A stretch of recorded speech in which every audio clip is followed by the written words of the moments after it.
কোটি টাকার মালিক দেখো অভাব হয় না দূর, গরিবে ঘুমায় আরাম করে মনটা বাহাদুর। ফেরাউনের লাশটা দেখো মিশর জাদু ঘরে, খায় না মাটি পোকা মাছি সবাই ঘৃণা করে। হৃদয়ে থাকিবে যার নম্রতা সদা, রহমত আসিবে সেথা প্রভুর ওয়াদা।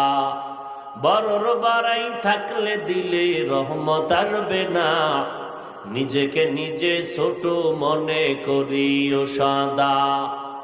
উঁচু জমিন থেকে পানি নিচু জমিনে যায়, তেমনি খোদার রহমত আসে নম্রতার হৃদয়। ভোগবিলাসের বাড়ি গাড়ি পরে রবে সব, থাকতে সময় স্মরণ করো আল্লাহ আমার রব। আমার রবকে, ওই আল্লাহর মতো আপন আসেনি কেউ। কেমন দয়াময় আমার রব।